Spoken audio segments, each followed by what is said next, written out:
Hello and welcome to the Franchise Tag College Show, Week 3. I am your host, Andrew, and I am joined with my co-host, Alex. Alex, we're into Week 3 now. A couple of games in the books. Your team, USC, are absolutely flying. I think the highest scoring team in football at the minute. You've got to be excited early in the season already. You're right, they're the highest scoring team in college football at the moment. I can't remember how many points they've put up in total, but it's a lot.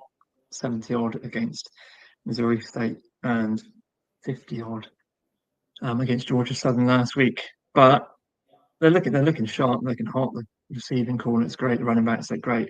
But I want to see them play someone good and win. They've got Purdue on the road this weekend coming, so it'll be their first Big Ten game. So Purdue shouldn't be the toughest of teams, but it's an away game in the Big Ten. So if they can stick a big score on them, then I will be very pleased with them. A lot more confident heading into the rest of the slightly tougher schedule against other Big Ten teams. Well, as always, we like to review the games that we went over for Week 2. We said Week 2 wasn't as strong a slate as what Week 1 was, but there's some really, really good games. The first one we looked at was Oklahoma versus Michigan. This was a 24-13 win to Oklahoma. We both had Oklahoma winning this. I'll go straight in with you. What's your thoughts on this game? This game was the John Mateer show, I think, because he proved that he is an excellent quarterback and has got a lot of skills passing through the air and also with his legs as well.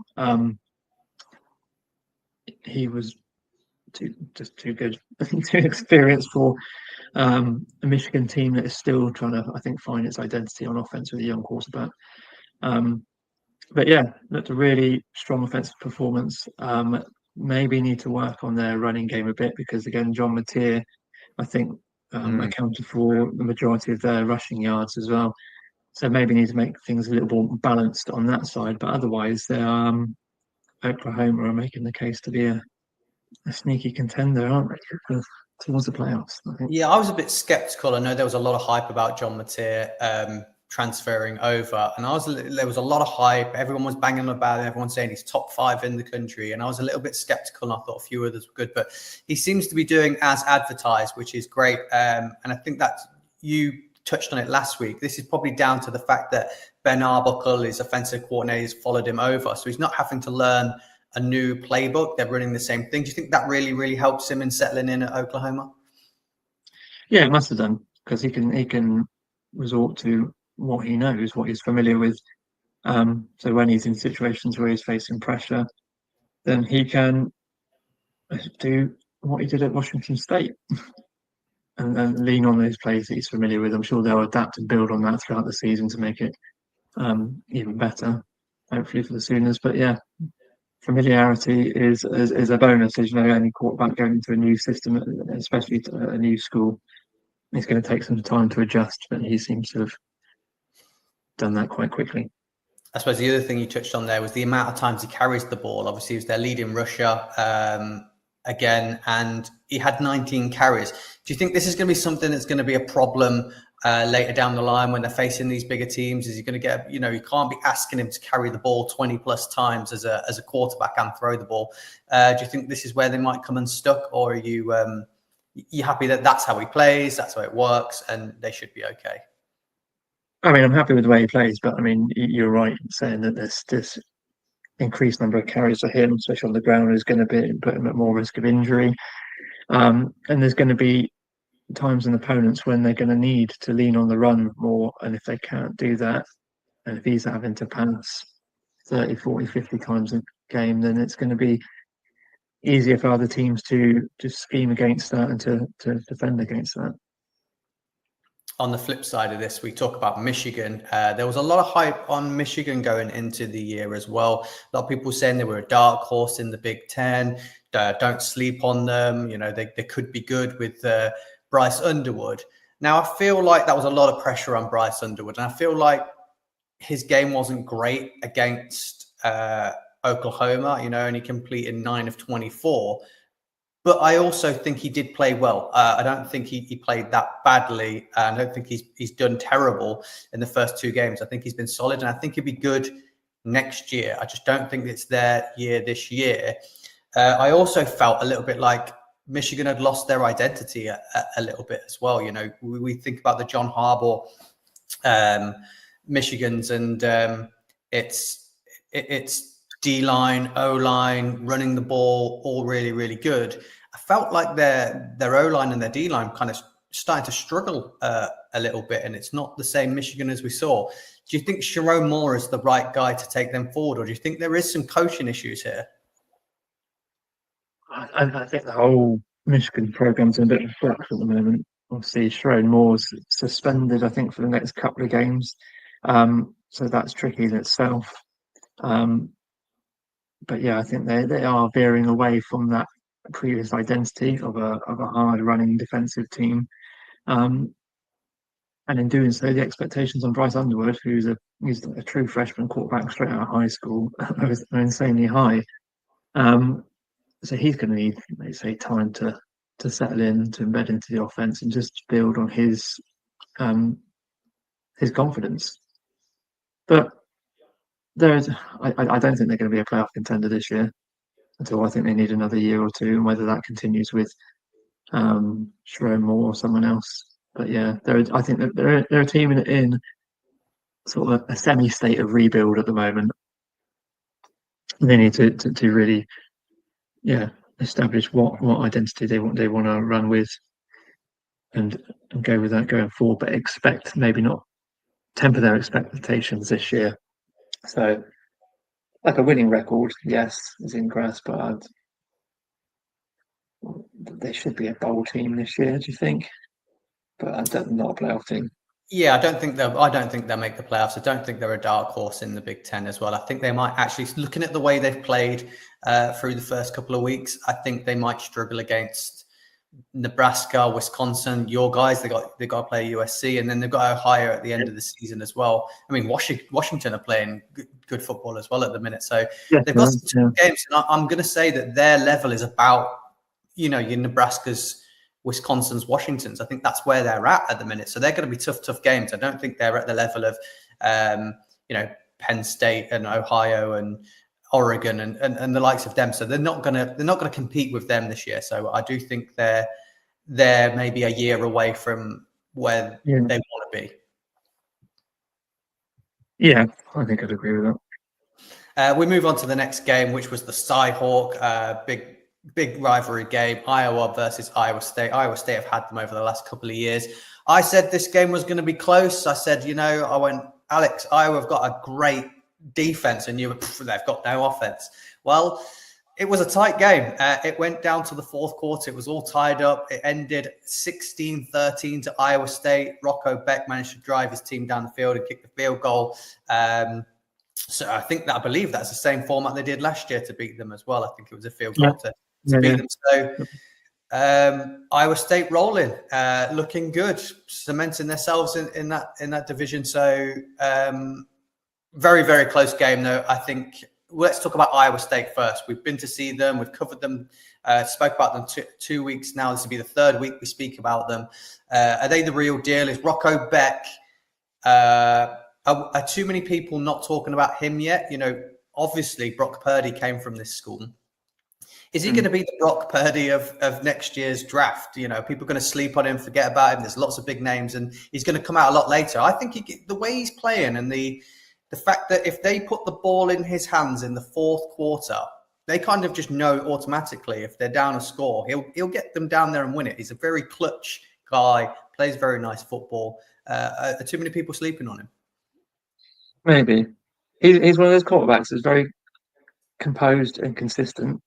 He's not, you wouldn't watch him and look at, say, what you're watching John Mateer and think he's spectacular. He's running all over the place. He's slinging the deep balls and things like that. But it's his coach is confident in putting the ball in his hands in the situation where they need to get down the field and to operate that offense. I mean, I wouldn't want to say like he's a game manager. He's a bit more than that. He's a very good game manager, with an upside. He's starting to slip into some people's Heisman conversations.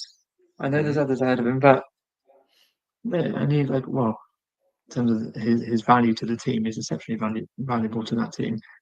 And the offense is doing enough, I would say, at the moment. They can always do enough. They're not going mad and putting up humongous scores, but they're doing enough. That backed up with their defense, which is getting better and better every week, and is really coming into its own. Then yeah, they are establishing themselves as the Big 12 favourites at the moment, especially with other teams starting to drop off a bit. Obviously, we saw Arizona State slip up against Mississippi State this weekend, just gone. Yeah, I'd put them as my front runners for the division at the moment. Yeah, they've got to be in that conversation already. And then on the flip side, Iowa, you said it, they've got no offense. Mark Gronowski's come over. We mentioned him. He's had his struggles. Is he struggling in this team, or are this team just not putting anything around him? They don't look like they've got anything in offensive weapon wise, and it feels like we say the same every year. Iowa, absolutely great defense, great defense, great defense. They've had good tight ends in the past, but do you think it's about time that they invested in some wide receivers and actually made a push to be more competitive games, other than just keeping people to under 20 points and trying to beat them? Yeah, I mean, I always think of Iowa as the punting school, but and the way they handle quarterbacks, unfortunately, reminds me of my Chicago Bears. And it's a place where just you don't get great quarterback play, and they try and compensate for that with defense and special teams. But yeah, they need to either adapt around him a bit better, because a rivalry game where you put up 83 yards in the air is just you're making it very, very hard for yourself to win that game. And you're going to knock out your defense as well, because they're going to have to be on the field a lot more. They're going to have to be stopping other teams consistently. And yeah, I think they just need to work on that development of Gronowski. Or is there another guy behind him who can step up? Is he not suited to this environment? He's a good quarterback. He played very well at his previous school. And he's got the he's got the skills. He's won 50 games, hasn't he? I think it's something like that. 50 games, won 2 national championships for a lower division team. So he's there was big hype of him coming over and giving it a go in the big boys league. But yeah, it's I don't think he's the problem. I think they've just got no offensive weapons around him. They're not doing much. I think Kirk Ferentz, the head coach, is just he's been there a long time, and they've not been a contender for a long time. And do you think he's just too set in his ways? This is the way Iowa plays football, and this is the way we're going to do it. And even if it's not quite working, if they're happy just sort of playing like that, producing good NFL players and never winning championships or qualifying for the playoffs, then fair enough. The last game we covered was Missouri versus Kansas. We both went on the side of Kansas for this game. We thought they might be able to get the sneaky upset. They started off really, really well in this game.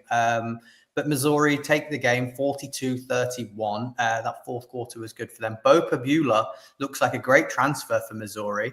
So let's talk Missouri first. Are you surprised at them putting 42 points up on the board? How well Bo Pabula's looking?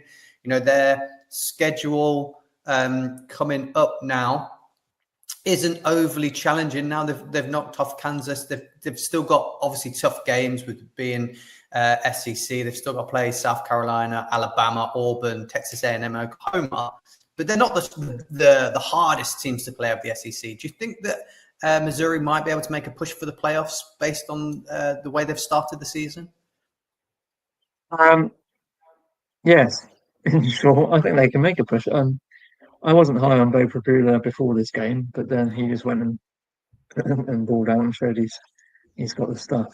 And that was a very, very tough game to win and to come back in, because to make that comeback against probably their most bitter rival in a hostile, there wasn't a hostile environment, they're playing at home, but still in that atmosphere. Yeah, he made a great case. The offense looked very good. Their defense also looked very good as well. In terms of making a play for a push for the playoffs, it's tough because they're in the SEC, and the SEC is so top Yeah, loaded at the moment. And they've got I think finally two six losses. teams. If you have two losses, I think you can be in the conversation. So I think if they Yeah, lose to South Carolina, who look good, yeah. and maybe they lose to Alabama. I don't know. I think they're good enough to beat Texas A&M, and I think they might be good enough to challenge Oklahoma. And then you're going to have, ranked opponent wins then on your resume. You probably and the win over this Kansas team, I think, is going to be pretty high as well. So I think 3 losses and you're not making it. I think it's too strong of a conference to get through then. But I think if they go and have 2 losses, they might be able to make a push for it. I think so. I think you need some other teams to drop off a bit as well. But I mean, like, you've seen other teams around them not look as good as we thought they were. Like Ole Miss was struggling Yeah. a bit last week. Auburn, are they good enough? LSU very good, but they're a bit up and down. And it said A&M, Texas A&M, and Tennessee, and Alabama. They're all teams that could go either way, I think. So I think it's going to take a few more weeks to really see if they can establish themselves as part of that group or even rise above it. And But then yeah, tough games ahead. And then the Jayhawks, I really like Jalen Daniels. Think he's really good. Think Yeah, he's staying healthy is key for him. They started the season off well. Again, it's another Big 12 school that's I'm not sure whether you can call it a slip up because this is against a tough school. So they've still got a chance with this. They've still got to play Texas Tech and they've still got to play Iowa State as well. So I'm not writing Kansas off just yet. They managed to put 31 points up. They look great early doors. What's your thoughts on Kansas? yeah. I was impressed with them to start the season. They looked good the week before. I mean, they had a rough season the season before in 24. But like you say, you got Jaden Daniels. He is a good quarterback and can win them games. I'm just having a look at their schedules. I'm just not sure if their schedule's just too tough. Well, they've only. I think they'll win out now. They've got a tough game against Texas Tech. Yeah. Then it's Iowa Iowa State and Utah, and I think Iowa State and Utah are to me the best 2 teams playing football at the minute in the Big 12. So they're going to end the season with 2 really, really tough games. Yeah, I think you're right. I think that the games in between are winnable. Texas Tech's a bit dicey, though, isn't it? But we'll see. We'll see. Lots of hype on that Texas Tech team. Yeah, there is lots of hype. Lots of transfers coming. We'll move on to week 3. That's what we're here to talk about. There's some big games going on. To start off, the biggest game of the slate is the Georgia versus Tennessee game at Tennessee. Georgia are the 6th seed, Tennessee 15 seed. Georgia have dominated this fixture over the last few years. I think they've absolutely owned Tennessee. I think they've beaten them by 20 plus points virtually every single game for like the last 8 games or something like that. They are the 3.5 point favorite. We've just said they beat them consistently by like double digits. So that's quite a short spread on the game. Tennessee looked great. Joey Aguilar looks like a really good we'll call it transfer come over. And their defense looks really, really good. Georgia, my thoughts, Gunnar Stockton struggled last week and they haven't overly played anybody of any merit. This would be their biggest game. And it's technically Gunnar Stockton's first road proper official game. I know they had one in the playoffs, but that's on a neutral. I think it was a neutral site they played that on. But this is his first road environment game, proper road environment going into Tennessee. Are you concerned at all that Tennessee looked the better of the 2 coming into this game, or do you think Georgia are just too much of a powerhouse? They've got the record against them, and they'll just take this one easy. No, I'm high on Tennessee for this one because I think Jerry Aguilar's going to be the difference because he's looked so good over the past couple of weeks. Fully validated their decision to move on from Nico Iamaleava. He's doing not very well at UCLA at the moment. But yeah, and he's looked great. And then now he's going to be at home in the England stadium that's going to be absolutely rocking. It's going to be loud, and Gunnar Stockton is going to have a tough time, I think. It's going to be a close one because Georgia are a team that knows how to win. They've got the good defense. They've got the pedigree for it. But I don't know. I'm just feeling that Tennessee just have the edge at the moment in terms of venue and offense. Yeah, it's going to be a bit of a matchup of the head coaches as well. Obviously, Josh Heupel's teams have managed to put up every year. Their offensive air raids sort of putting points up for fun against people, and I think they've struggled to get past 17 points against them. So I think this is going to be a good matchup. Kirby Smart's defense versus Josh Heupel's offense is going to be a really, really good clash. Georgia's defense, the front seven looks decent and it looks like it's got depth, but it hasn't looked its usual self. They've lost a lot of people to the NFL. So this might be the right time to play them before they get rolling. So I think you're right. I think it's going to be a really tight game, and I think you could get a Tennessee upset in this game. Yeah, I think.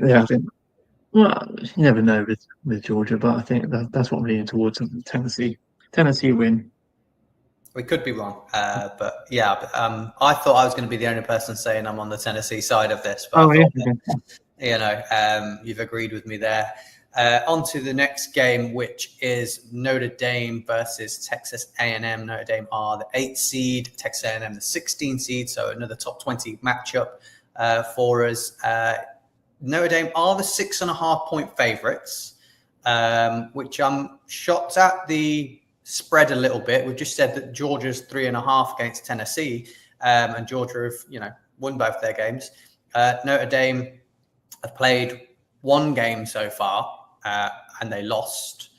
And this is kind of looking at their schedule as well, because they've got one loss. This is a must-win game for Notre Dame, isn't it? Like, if they lose this with 2 losses, they don't play anybody else of any merit afterwards. It might not be enough for their resume to get through to the playoffs. So do you think this is it's week 3, but second game for them. Second game in, say must win. Do you think that's right? I think it's going to carry a lot of weight this game. Let's say because Texas A&M I'm just looking down their schedule. That's currently the only ranked team left on their schedule, isn't it? Unless you become ranked at some point. SC are creeping into rankings next week after they batter Purdue. But yeah, it's going to be. Yeah, I think they need this win. But with Notre Dame, what they're like, they lost the first game, a close game against a very good Miami team. So that's one of those. What do you call it? In ranking speak, in that when you have a good loss sort of thing, it's not like they got blown out. It wasn't against a weak opponent, but that's not stopped them before when they lost to Northern Illinois last year in that embarrassing game and still found their way into the playoffs. But yeah, they need to win and show that they're consistent the rest of the schedule. But I think it's going to be a tricky one against a Texas A&M team that are on the up. Yeah, I am concerned about Notre Dame. I'm concerned that their defense has not looked as good as what we thought it might be. Their O-line doesn't look great. They steered away from the run game quite a lot against Miami. So I am concerned about them. And that's why I think the 6.5 is quite steep for it. Because as you said, if we talk about Texas A&M, they've started off really well. They've put a lot of points up on the board already. Marcel Reed looks like a really exciting prospect. He's probably the fastest quarterback rushing the ball as well. So there's going to be lots of design plays for him. in this as well, which is, is exciting to see. He's throwing the ball well, which we didn't quite see last year. He was a bit more erratic. I really like Le'Veon Moss as well. The only knock I have on Texas A&M is their run defense doesn't look up to scratch. It looks a bit weak. And obviously we've said Notre Dame have got Jeremiah Love. So if they lean on him heavily, then that could be a problem. But other than that, I like the way that Texas A&M have handled themselves over 2 weeks. Yeah, me too. I think they're a team that are being quite consistent. Whether they're in a place at the moment to beat a Notre Dame team, I don't know. They're not at home. They're having to go to South Bend to do this, and I think Notre Dame have had 2 weeks off as well, and a lot of time for Marcus Freeman and the coaching staff to look at what didn't quite work for CJ Carr against Miami in the first week, and I think they all made some significant adjustments to that offense or the way they're going to play against Texas A&M, and will come out firing after a rest week. Yeah, I do think you're right in that respect that they've had more time to get more film, more coaching. I was looking at it originally that they've only played 1 game, and Texas has played 2, and they'd be a little bit more into the swing of things, gelled a bit more up to play. But there is that flip side of it of saying, Notre Dame have had more time to watch the film, practice, get things right that they weren't doing right, and maybe lean on that run game, as we've said. So do you think the 6.5 point spread, I think it's going to be quite a high scoring game. I'm not convinced on Notre Dame's defense fully yet. And I like what Marcel Reed can do. So I think this might be a high scoring game, and I think it might come down to a field goal. I think it will be a high scoring game, but I want to say Notre Dame will put away a bit, and it'll be maybe more than 1 score, but not much more than 1 score. I think they'll cover that spread, and they'll pull out the win. But I think it'd be somewhere between 3 and 7 point win, maybe 10 point. No, I don't know. I think they'll win by more than 1 score then. Yeah, that's my prediction.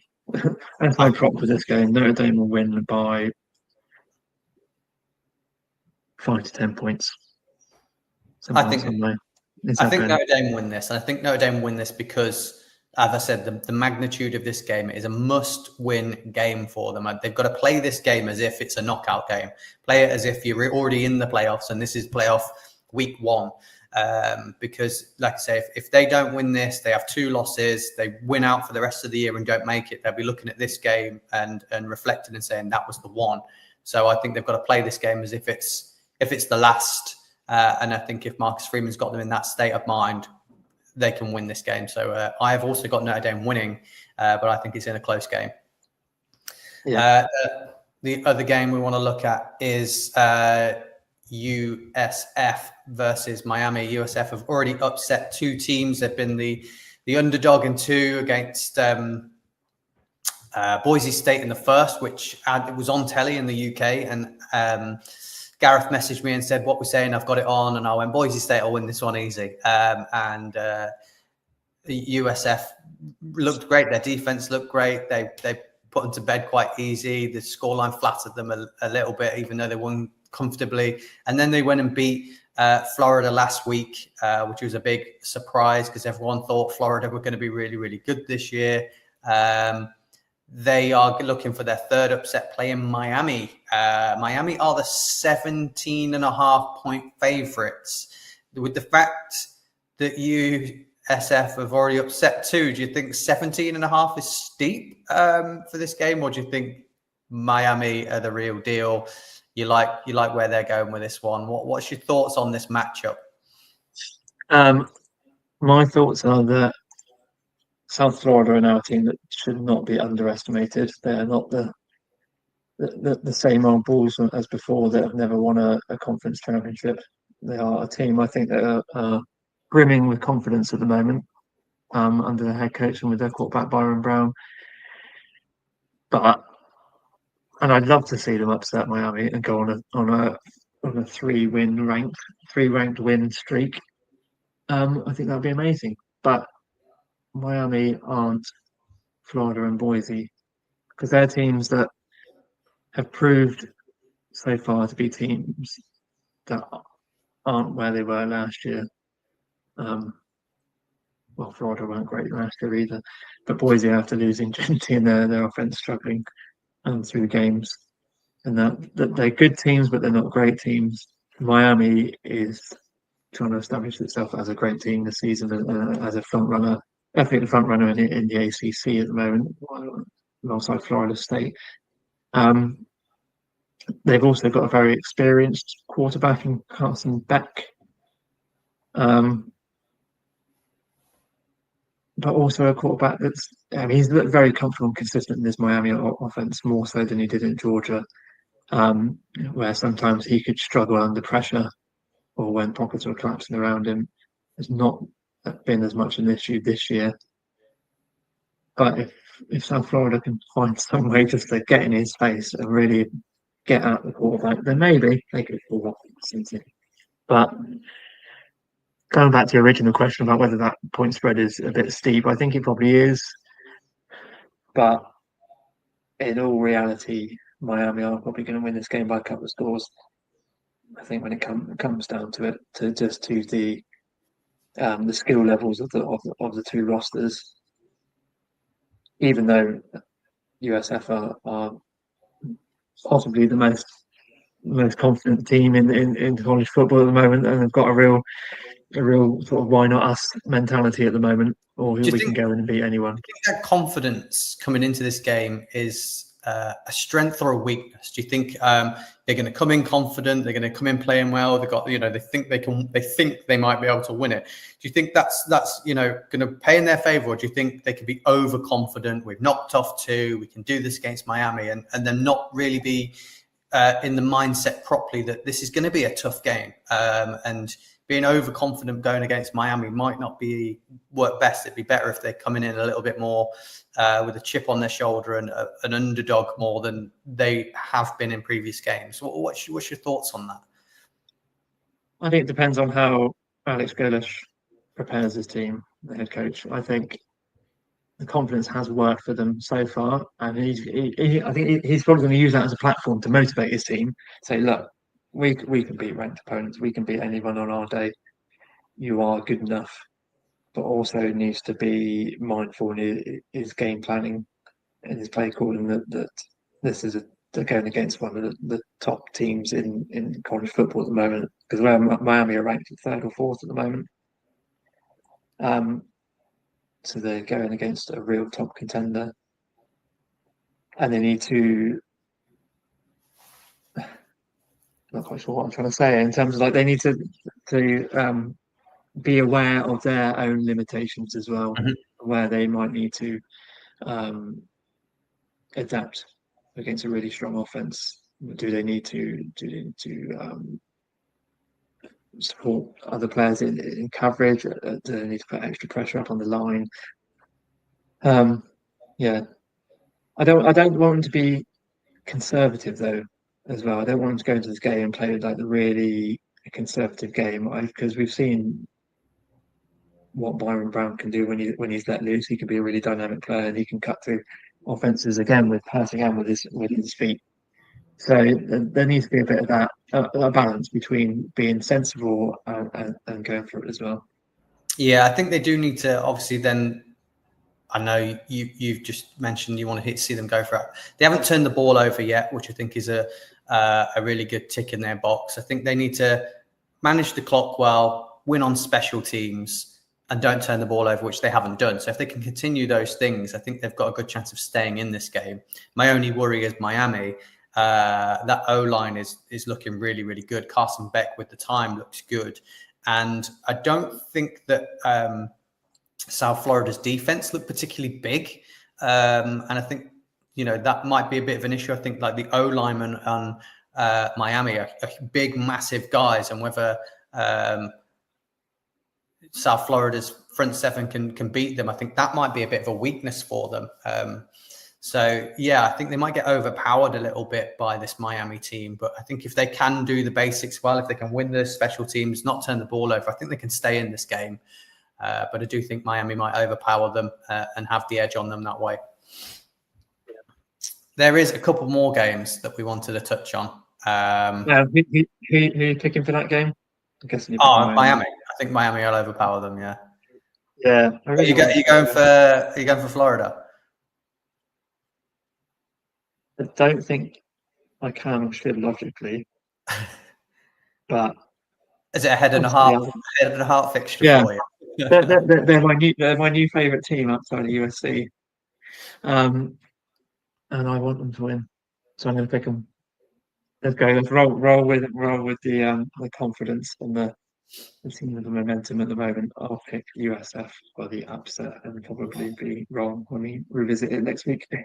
Well, I think it's fair for you to take the spread on it as well. Like, obviously, if you're that confident, 17.5, you think there's a chance they might win it. Taking the spread on that's a great bet to have if you're putting some money on it. Yeah, as we said, there's a few other fixtures we wanted to touch on. The first one being Alabama, Wisconsin. Alabama have not lived up to expectations so far. Kalen DeBoer's not really managed to show us the Alabama we thought we were going to see. And Wisconsin are a tough team to play against. The point spread is minus 20.5. Thoughts on Alabama going into this game? I mean, it's a game that they should win. I think it did them well last week to play against a ULM team that they could just. They stuck 73 points on them, and they. So that's got a bit more. After week one. After that week one game against Florida, I think, because I think Ty Simpson as well, the quarterback, is not he didn't have a great showing against Florida State, but he's definitely not a quarterback to be slept on. And it's just about. I think this comes down to Kalen DeBoer and getting this team back to a winning mentality and a school with that high expectation of winning consistently. At the moment, that identity is wobbling a bit. Obviously, it's a bit more solid after last week's win, but that's against ULM, and they're playing Wisconsin this week. They are at home, so they are in Tuscaloosa, which helps a bit because Wisconsin's not the easiest place to travel to. No. And generally, at times, SEC teams can struggle when they're playing against teams up in the north or right up in the north, but they're at home in Tuscaloosa. So I think they should win this, but I think it's going to be another one that's going to be, I won't say a tough one because Wisconsin aren't all that this year, actually. But they've won their first two games, haven't they? But not against great. But they played Miami of Ohio last week, didn't they? And shut them out, but only put up 17 on them as well. So I think this will be one that they'll put up a good defensive game. Alabama obviously needed to silence critics week 2, which they did. And I think Alabama have now got to do the same week 3 because this is a tougher opponent. I think they need to. Kalen DeBoer has to get the fans back on side and the critics back on side with he is the man for the job. So I can see Alabama coming out and stomping them. I think they've got to. I think they've got to. They can't take their foot off the pedal in games. They can't get in front and then play conservative. I think they've got to win games and win games well if they're to get their name back in the talk for the playoffs in terms of, people look at how well they won games and because the record is everything in that SEC. So I think they need to come out and they need to win and win well. So anything less than winning comfortably in this game is going to be a knock on Alabama, I think. Yeah, they need to have a confident win, I think. Another team struggling at the minute, a team that I was really high on. I think a lot of people were really high on them before the season started, and a quarterback that I was really, really high on as well. Clemson, Georgia Tech. Now, Clemson, obviously with Cade Klubnik, I thought they were going to come out. He was going to be a Heisman Trophy candidate, looking absolutely great. Thought they were going to, take that ACC quite comfortably. It's not really happened for them over 2 weeks. Georgia Tech, difficult team to play against. I know you've got a bit of a soft spot for Georgia Tech. How do you feel about this game? Clemson are only the 3-point favourites. Yeah, and you can see why after the way they played against Troy. I mean, they ended up winning 27-16, but again, it was a slow starting game where the offense, which should be really good, struggled a bit. And they're playing against Georgia Tech side that are, again, I think quite full of confidence. Their defense is playing pretty good. They held Colorado to 20 in a good win there. And Haynes King, their quarterback, has been very good over the last 2 weeks. He's good last year, and he's been very good this year as well, especially as a runner as well. This is again a must-win game for Clemson. If they lose this, already struggle in this game, then I think they're going to be digging themselves a bit of a hole that they may not be able to get out of, or they could go in there and blow the doors off and say, actually, no, we are legit. But yeah, very much a game that they need to win and win comfortably to remain in contention, I think. Now, I know college football is more your bag than NFL draft and things like that, but Cade Klubnik was touted to be a first-round pick in next year's draft, Heisman Trophy, one of the favourites. There's reports coming out that he's scattered over everybody at the NFL's boards of whether he's a first round all the way down to like 5th, 6th round prospect. Where do you sit on Cade Klubnik and his future, sort of like from what you've seen from him so far? Do you think he's first round talent, or do you think NFL teams should be steering away from him and looking elsewhere, and you're more of he's a 5th round talent? Well, coming into last season, when they made it to the playoffs, I thought he was maybe not quite a first rounder, but maybe a second round, sort of second, third round quarterback. I still think he is, actually. I think he just needs to get things together a bit. He's got the talent, he's got the skill set, I think, to be a successful quarterback in the NFL. I don't know if I'd see him as a starter at the moment, or just a really good backup. It's like a really good backup, but it's hard because there's lots of scouts and things that had him as like ranking him as a pro-ready quarterback, as the top prospect in this quarterback class. He may still be come the end of the year. And even off a down year, sometimes players can get drafted quite high, sometimes higher than they should. But I don't know. Like you said as well, but when I watch it, I don't always watch it with a view towards the draft and things like that. I'm more focused on what's happening for that team at the moment. And at the moment, he's not doing great, and the offense is struggling. And whether that is the way they're scheming it, or he's just not clicking with it at the moment, I would hope to see some progression from him towards the end as we go through the season. It happened a bit last year, didn't it? They started off. I was literally going to say the same thing. I had him before the season started. I had him as my second ranked quarterback in college. I had Nussmeier, Klubnik, Manning, Aller, Sellers. That was my top 5. And then I had on the wild cards, I had Levitt there as well. Obviously, I did say I wasn't high on John Mateer. I needed to see it first, but I had him second on that list. And I remember last year talking to Adam about it. And I was high on Klubnik, and he watched him. He said, "This guy's not great." And then by the end of the year, he was firing on all cylinders and looked absolutely amazing. So maybe he's just a slow starter. Maybe it takes him a little while to warm up to the season, and then once he's in it, that's when the good stuff comes.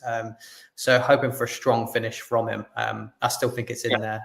I saw a lot from him that impressed me, so I think it's still in there. And the last one before we go that I wanted to talk about was Florida LSU. It wasn't necessarily more about the game. LSU are the 7.5 point favorites. I think LSU, the way they're playing at the minute, and Garrett Nussmeier can beat them by more than that. It's more about Billy Napier in Florida. Last year, I said before the season started, my hot take was he'd be the first coach fired. And then he turned it around in the back end of the year. He beat Ole Miss and they looked great. And DJ Lagway looked like he was the future and everything was good. And then they've started the season off absolutely appalling. And it doesn't look great. Do you think there's any chance he could be out the door and first coach fired again? Yeah, so I think Napier's on the hottest of hot seats at the moment. Because especially last week, it wasn't a great game, and quite a bit of that came down to coaching choices, decisions in that game as well. He's still calling plays, isn't he, this week? I don't expect Florida to win, but I think the manner in which they lose could be quite significant for Napier going forward and staying in that game. If they play a good game, if he coaches well, makes good decisions, and puts the team in position to do well, even if they do lose, then okay, maybe he might be right for a bit longer. If it's another disaster like it was against South Florida, then I think the fan base are really going to be falling for his head. Well, it doesn't get any better for him. They play LSU this week, then they play Miami, Texas A&M. They've got Mississippi State. Then they've got Georgia, Kentucky, Ole Miss, Tennessee, Florida State. The way it's looking at the minute, I can see them maybe. I thought they might win like 6 or 7 games, but the way it's looking, I think they might only win like 3, which is not acceptable at the Gators. I think they're a powerhouse organization, and I think if he does go, there'll be a lot of people wanting that job as well. Yeah, it's a very coveted job, Florida, and it's not like they haven't got the pieces to win. I mean, that schedule is just Lagway's mental. That is the hardest schedule. That's brutal. Yeah. I thought they'd be competitive. I thought they would be competitive. I thought they'd get some wins in there. They'd have some ranked opponent wins and be happy days. But losing to South Florida is the kick in the teeth, really. It's definitely not happy days in the swamp at the moment. LSU, I said it wasn't more about the game, it was about Florida. LSU look like they're doing well. Do you think 7.5? Do you think they cover that quite comfortably? I think they probably should. Going on trends the past couple of Garrett games. Nussmeier looks great. Yeah. Yeah. Well, that's everything for this week. If your team's playing, good luck. Lots to keep an eye on. We'll be back at the usual time next week. But till then, keep it with the franchise.